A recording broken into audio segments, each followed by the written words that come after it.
Hello, lovelies. Welcome back to my channel. Today, I'm going to talk about something that I get a question a lot about, which is what makes the nine gamut technique nine gamut. It can be a little confusing, and in clinical EFT, there's a specific way that we do it, but there also there's different ways of doing it you might see out there on YouTube or just on the internet, or maybe the way you were trained a little different.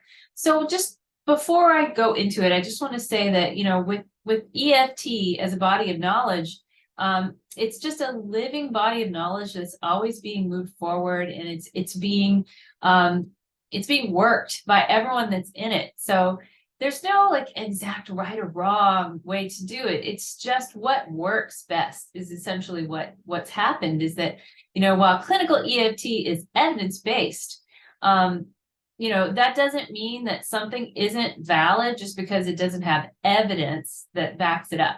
So if you're using a technique in your own practice and it's working for you, keep going with what works for you. With that being said, what I'm going to talk about is, what makes nine gamut actually work. And specifically, it's the eye movements. So I know a lot of you may have learned that with nine gamut, you start out by humming a few bars of a song, and then you count, and then you hum again. And if you don't do the humming, counting, humming, maybe it's not nine gamut. But actually, there's no actual evidence behind whether humming, counting, and humming creates any different effect than just doing the eye movements of moving, counterclockwise and clockwise and all that good stuff. So what I would say is that for me personally, in my own experience, I've noticed that when I do add humming, counting, and humming into the eye movements of nine gamut, I feel like that it somehow helps the client to even further distance from whatever it is that was triggering them or flooding them, or it's bringing their sun down faster. So again, I don't know that there's any evidence behind that working, but I've seen the evidence in my own practice. Therefore, I typically always do the humming, counting, and humming in addition to the eye movements. Now, the other question I get is about the finger points. So some people will say, oh, do I hit all the finger points or do I skip the ring finger because of the fact that the nine gamut spot is on the same meridian? I mean, I don't think you can hit it too much. So if you want to tap that finger point and also you're doing the nine gamut point here, it's okay. It's not right or wrong.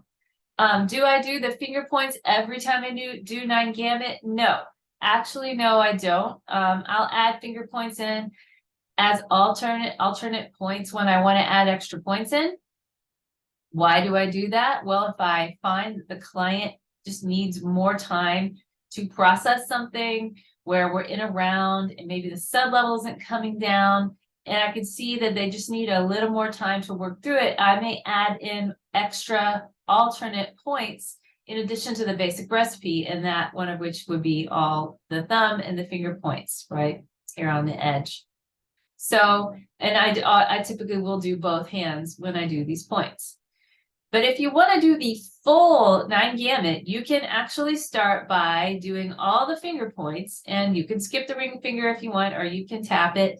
You go all the way through, then you go to the nine gamut spot, you do the eye movements, whichever ones you're going to do, then you do humming, counting, humming again, and then you wrap up the nine gamut and you go back into, say, if you go back into the basic recipe, keep tapping, or just stop, pause, check the sub level and see if it's come down or it's shifted at all, or the VOC level, whichever level you're working with.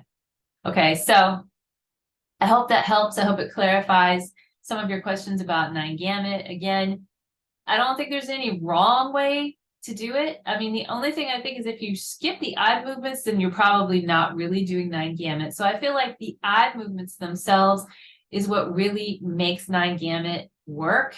So always make sure that you're doing eye movements, whether it's circles or it's maybe floor to ceiling, or it's, from side to side vertically across the midline of the vision, or it's even counting out numbers on a clock to your client to help guide them through. Maybe you might count the numbers on the clock going in sequential order and then going backwards to help them make the circle counterclockwise and counterclockwise. Or sometimes you could do something to help disrupt the pattern by just counting out random numbers on the clock and having them move their eyes in random different directions.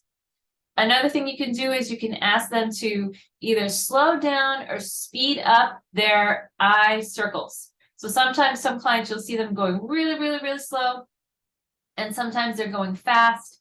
And if it seems like they're getting a lot of skips and jumps and issues, then maybe ask them to switch it up. Say, okay, go a little slower now, or maybe go a little faster, and give that a try.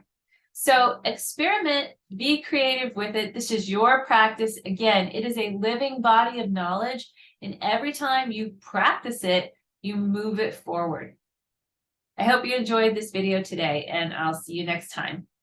Bye-bye.